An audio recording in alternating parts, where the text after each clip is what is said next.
बजरंग पूनिया कुश्ती के रेसलिंग के खिलाड़ी हैं।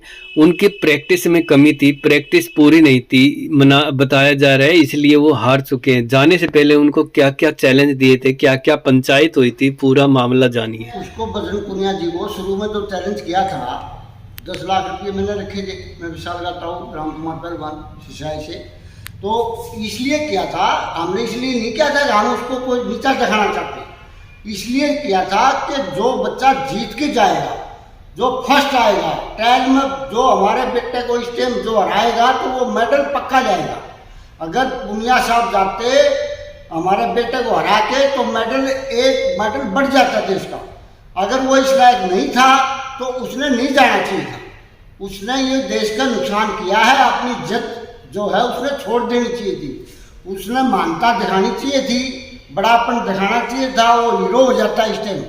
अगर वो मान जाता, कहता मेरा छोटा भाई है, मैं इसको मौका देता हूँ, तो और कोई भीख नहीं मांग रहे थे, वो भीख नहीं मांग रहे थे। 5 बच्चे टॉप के, भारत के जो टॉप के बच्चे हैं 5, उनको हरा के बच्चा फर्स्ट आया था, देश के लिए मेडल लाता है। लेकिन उसने अपनी राजनीतिक घुमा फिरा की जो सरकार पर प्रेशर बनाया, इसकी वजह से उसने देश का मेडल का नुकसान कर दिया।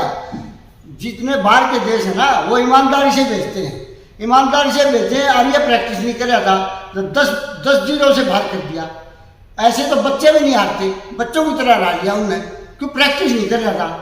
पहले इसने सारे बच्चे हराए हैं तभी तो मेडल लिया था। ये प्रैक्टिस करके अगर दोबारा मेडल लेना चाहता है, खेलों में बना रहना चाहता है, तो प्रैक्टिस करे। कौन मना कर रहे हैं?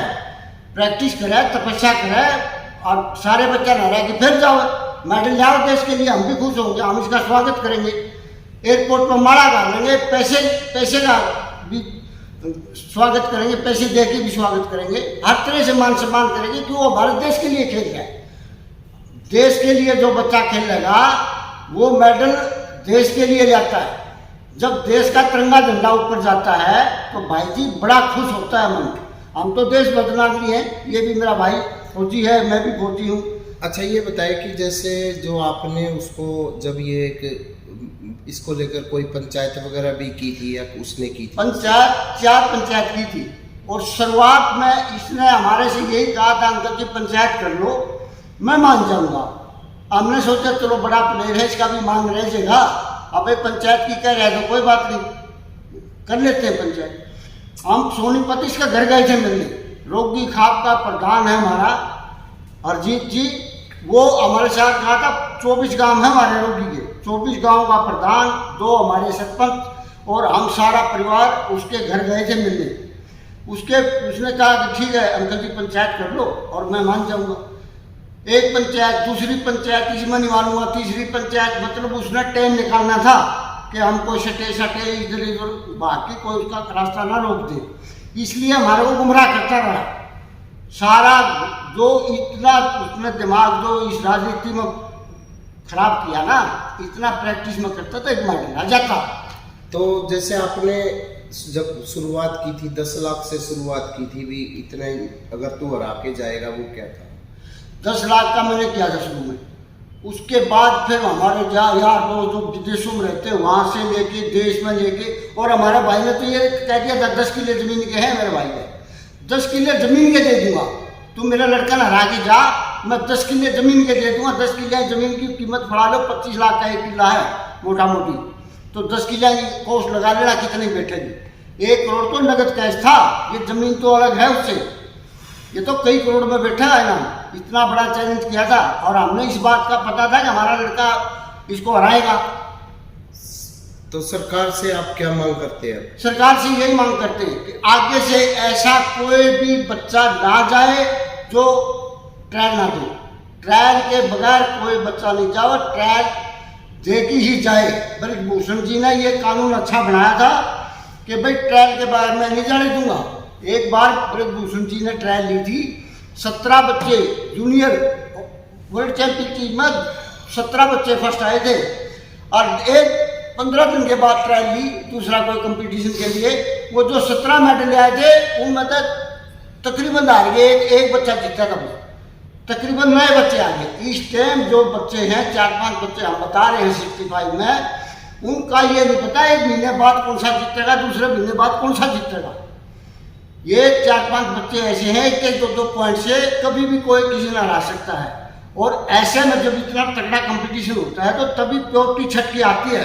जब ये क्रीम जो है ना, क्रीम जैसे दूध पिलाते हैं ना, क्रीम ऊपर आती है, तो क्रीम जब ऊपर आती है तो वो ऐसे ही आती है कि बिल्कुल सारे लड़के देखें, एक दूसरे लड़ा के देखें, जो सबसे टॉप हो उसको भेजें देश के लिए खेलने के लिए। अभी और देश के लिए खेलेगा। ब्रजभूषण जी ने भी ये कहा था कि भी अगर ट्रायल के साथ जाता तो मेडल आता। पक्का ये उसका बहुत लंबा तजुर्बा है कुश्ती का, वो कई सालों तक अध्यक्ष रहा है।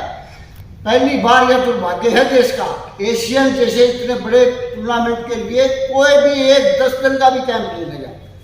ये अपने को कहीं अखाड़ा कर जाते, कहीं जा रहे हैं, इसलिए ये थर्ड आए हैं सारे बच्चे, नहीं तो गोल्ड आते। ये पाँचू जो आए हैं ना, जो मेडल आए हैं, ये गोल्ड में बदलते। सरकार ने खर्चा देने को कसर नहीं छोड़ रखी, लेकिन कुश्ती का बेड़ा गर्क कर दिया इन्होंने। सटे लेकिन इलेक्शन टलवा दिया। हम तो ये करेंगे किसी तरह सरकार सबसे पहले तो ये करे कि वो इलेक्शन करवाए, कोई ईमानदार सा बढ़िया सा अध्यक्ष चुने और उस पर पूरी नज़र बनाए रखें अध्यक्ष पे। कोई भी बच्चा राजनीति का चक्कर में अगर किसी ने राजनीति करनी है तो सीधा सीधे अपना इलेक्शन लड़ो, राजनीति करो, कौन मना कर रहा है?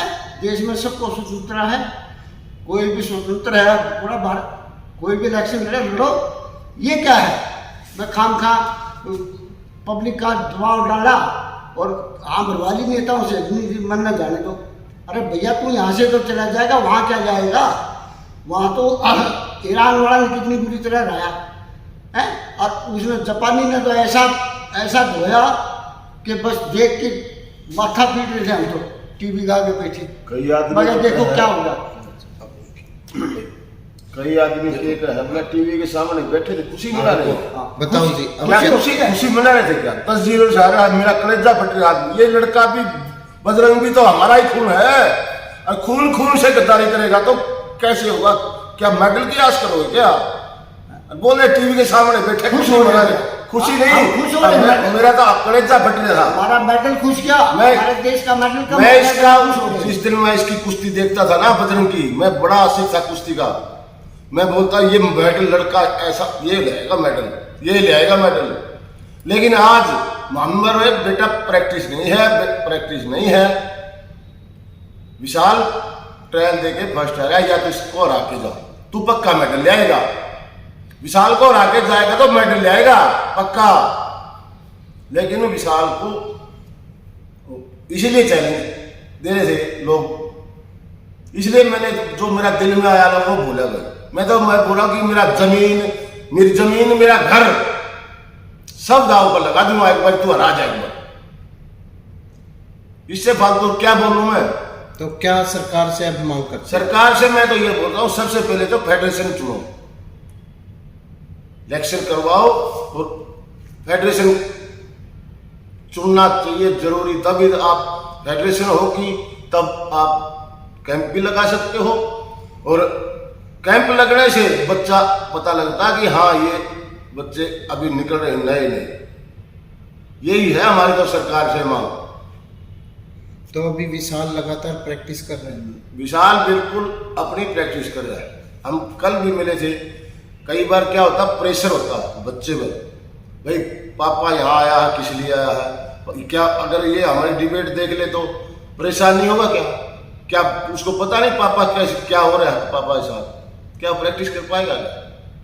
इसलिए मैं चाहता हूं कि आप मेरी मेहरबानी करके डिबेट ना दिखाओ तो अच्छा है। मैं तो यही रिक्वेस्ट करूंगा आपसे। धन्यवाद।